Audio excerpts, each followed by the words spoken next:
Thanks for joining us for CBN NewsWatch. I'm Ephraim Graham. North Korea announced a detailed plan to launch ballistic missiles toward the U.S. Pacific territory of Guam. If the North goes through with that plan, it would be the country's most threatening missile launch to date. Mark Martin has the story. North Korea responded to President Donald Trump's strong warnings by labeling them, quote, a load of nonsense. North Korea best not make any more threats to the United States. They will be met with fire and fury like the world has never seen. The Korean Army said sound dialogue is not possible with such a guy bereft of reason, and only absolute force can work on him.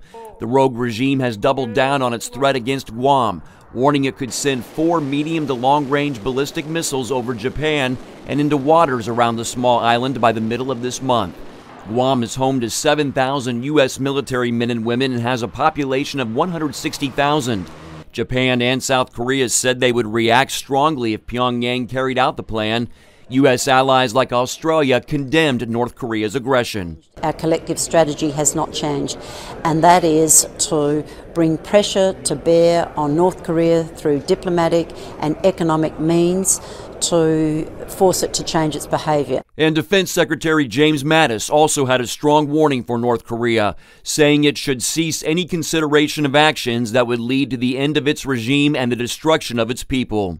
Deputy Assistant to President Trump Sebastian Gorka said on the CBN News program Faith Nation on Facebook Live that it's up to North Korea now to de-escalate the tension. Right now, when it comes to what North Korea has been doing in flagrant breach of all international requirements upon it when it comes to nuclear weapons testing or ballistic missiles testing, the ball is in Pyongyang's court. Secretary Tillerson at the ASEAN meeting 2 days ago said, if they stop their ballistic missile testing, we will know we have an act of good faith. So right now, the message is clear. This president will take whatever measures necessary to protect this nation. It is now up to North Korea to de-escalate. The United States and its allies have laid out their positions, and the world is watching to see what North Korea's next moves will be. Mark Martin, CBN News. FBI agents raided the Virginia home of the president's former campaign manager, Paul Manafort. A spokesperson for Manafort says federal agents obtained a search warrant and were looking for financial documents. Manafort is the focus of a long-standing FBI investigation into his dealings in Ukraine and alleged collusion with Russia in last year's election. Manafort resigned from the Trump campaign last August amid questions about his foreign business ties.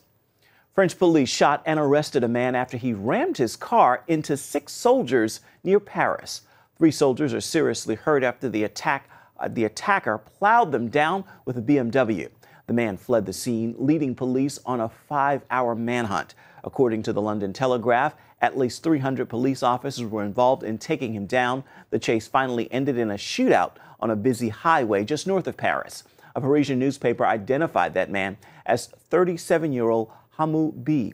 It is unclear what motivated the driver, but according to France's interior minister, this is an 8th attack on security forces since 2015. An Iranian Christian actress facing deportation from Sweden to Iran has been offered asylum by the Hungarian government. Aiden Stranson fled to Sweden after converting from Islam to Christianity, but faced imprisonment and death when Sweden rejected her appeal for asylum and threatened to deport her. When all hope seemed lost, the Hungarian government announced Wednesday it would gladly take her in. Her Swedish attorney is still attempting to appeal her case.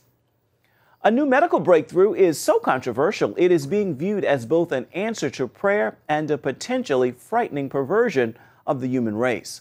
Lori Johnson shows us how editing the genes of humans to get rid of sickness sounds like a great idea, but could be riddled with problems.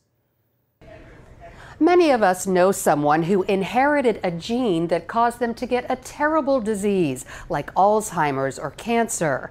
Now, scientists say they've developed a technique to get rid of those problem genes and therefore the diseases they cause. It's called gene editing. As the name suggests, scientists remove the bad gene and replace it with a healthy one. They did this in an Oregon lab by replacing a gene in a human embryo that caused a potentially deadly heart condition.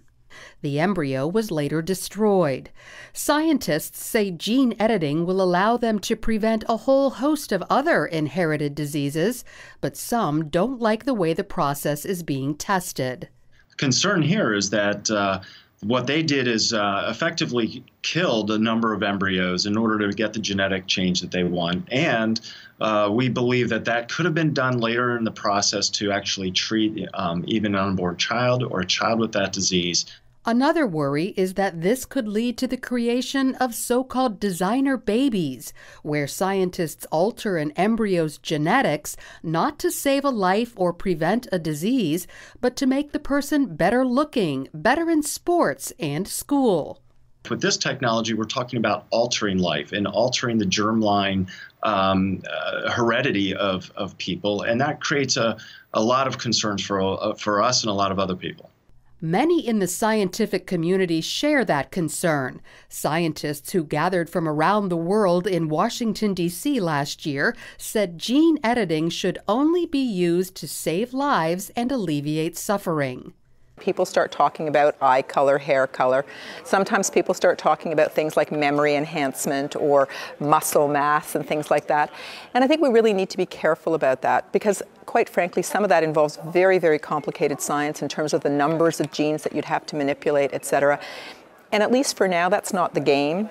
It's difficult to prevent those experiments from happening, but what you can do as a community is set clear guidelines about what would be an acceptable experiment and what would be an unacceptable experiment, and to not let those people that perform unacceptable biological experiments get away without some form of regulation or punishment.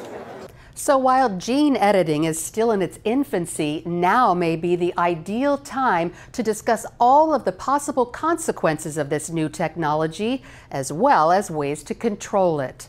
Lori Johnson, CBN News.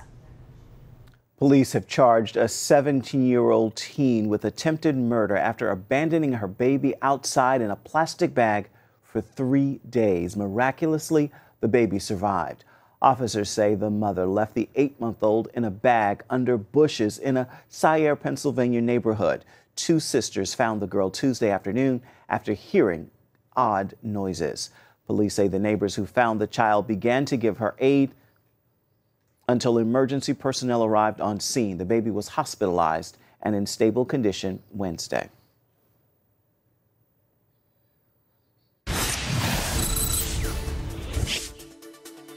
The marketplace. See why these leaders you're about to meet mean some serious business.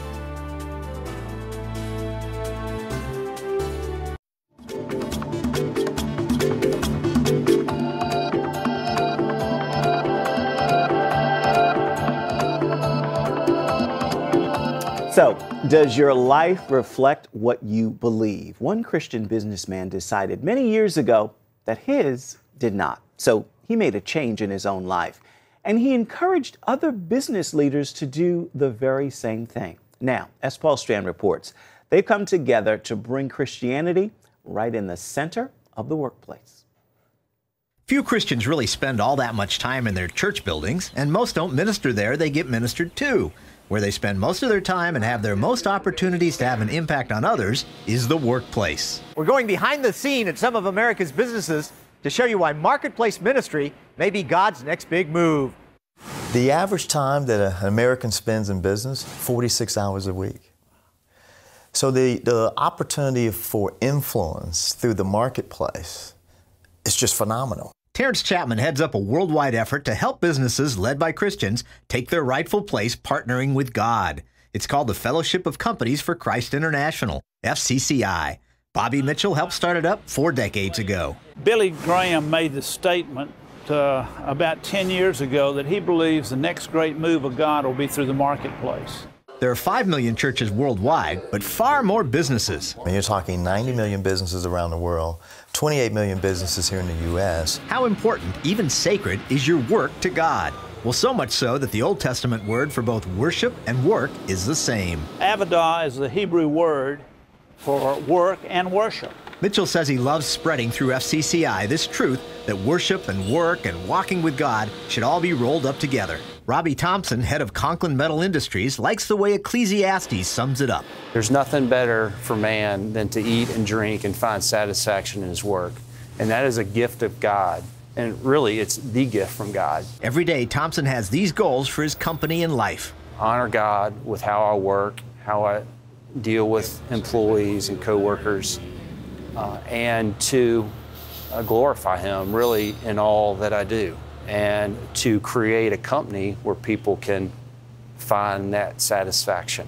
But bosses can't force their workers to convert. And if they want to accept Christ, then that's great, and we would encourage them to do that, but we would never pressure them to do that. They can, however, talk about Christ and His ways to those who want to hear about Him. He really is the answer to every problem, whether it's depression or addiction or worry or you name it. He is the answer. And He wants to be the boss's boss. God is the owner of your business. He's in the corner office. What if every decision is taken to God the Father before you even make any decisions? FCCI began with Mitchell, one Christian businessman, wanting to live his life with integrity. My life did not reflect what I said I believed. Then he was shaped by the book In His Steps, in which an evangelist gave a church a famous challenge. Face every issue in life by asking, what would Jesus do? And to act accordingly. As the head of Georgia's Applied Ceramics, Mitchell and other bosses began meeting in 1977 around Atlanta to see if they could head companies like Jesus would.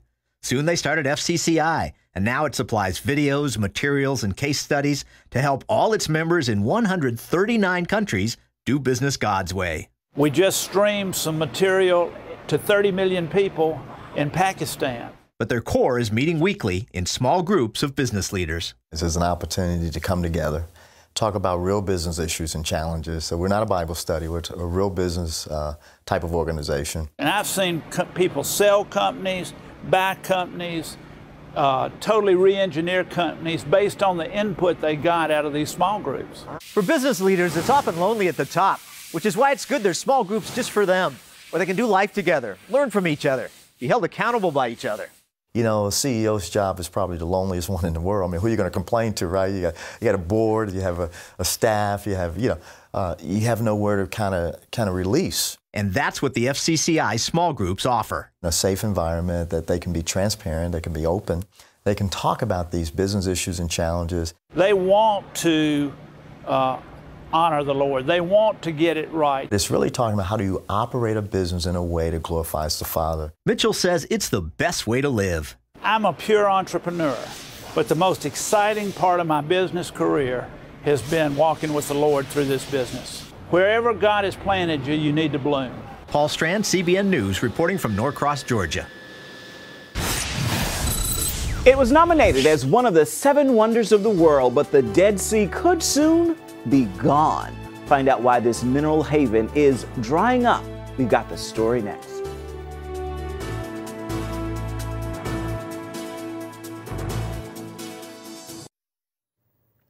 The Dead Sea is a natural wonder that is actually giving life, but as CBN's Middle East Bureau Chief Chris Mitchell reports, this unique jewel is in danger of drying up. Sunrise over the Dead Sea, a soothing atmosphere, biblical landmark, and mineral treasure. It sits on the Great Rift Valley between Israel and Jordan. Fed by fresh water from the Jordan River and mineral springs, it's one of the saltiest lakes in the world. So salty, no fish can survive in it. Nominated as one of the 7 wonders of the world, the water, mud, and atmosphere have healing properties. But all this could disappear. The Dead Sea is dropping at a rate of 5 to 8 feet a year. This blue chair marks where the shoreline was just 4 years ago. That means the lowest point on Earth is getting even lower. The reason is very, very simple. On one hand, there is all the time evaporation of water and the surface is very large. On the other hand, good water from the Upper Jordan were taken for irrigation, to develop agriculture, to develop food for the people, and they stopped reaching the Dead Sea. So the balance has changed. Hebrew University professor Avner Adin says there's only one way to restore the sea. What could save the Dead Sea is actually pouring water into the Dead Sea. Adine told CBN News a combination of solutions is the only way to help. One way, which is the natural one, meaning let the rivers flow into it. Don't take the water from the Jordan, from the other rivers. Let it come back to its natural way. The other way is artificial, meaning making the Red to Dead Sea project come true. Israel and Jordan signed the Red Dead Agreement to make a 140-mile canal from the Red Sea to the Dead Sea. The billion-dollar project begins with a desalination plant to provide much-needed water and power to Jordan, then would drop the remainder of the water in the Dead Sea. Another way that in parallel could be done would be to take water from the Mediterranean and desalinate this water and give this water for drinking and for agriculture instead of taking the water from the Lake of Galilee and from the streams. But Adine said it's not easy to get governments invested in saving it. That's why activists like Jacob Ben-Zaken and Noam Bedin are sounding the alarm. I want to see the Dead Sea restored. Ben-Zaken from a nearby kibbutz gives the only boat ride available on the Dead Sea. The purpose is to bring awareness to the Dead Sea, to the beauty, to everything that's going on, including the disappearing of the Dead Sea and the way to save it. And it's working. Over a year ago, photojournalist Bedin took the boat tour. And that touched me as an Israeli to speak up for this enchanted, prehistorical, biblical place, to stand up for it. These salty pillars or chimneys may be stunning, but their appearance signals trouble. Bedin's photos show the drop in the water level in just 1 year. I've been documenting this one-of-a-kind place like never before, going on this boat ride over a period of time and documenting the beauty, the magic of this place with the purpose to educate the next generation of this one-of-a-kind place, but also showing the dramatic changes that this place has been taking. The drop has also caused huge sinkholes to open up along the shore, forcing beaches to close and a nearby road to collapse. The Dead Sea is a favorite tourist destination. It's so salty you can't sink, only float. But there's much more. In the Bible, a young David hid in the nearby caves of En-Gedi. The Dead Sea Scrolls were found in the Qumran caves, giving us the oldest manuscripts of the Bible. And the Dead Sea is actually giving life. The waters and air at the Dead Sea have special healing properties for skin and other ailments. And mineral mining yields potash, a key element for fertilizer used in agriculture to feed the world. According to Adine, the Dead Sea is like a very special diamond that needs to be preserved. Julie Stahl, CBN News, the Dead Sea. It is a diamond that needs to be preserved. Stay with us. There's much more of CBN NewsWatch straight ahead.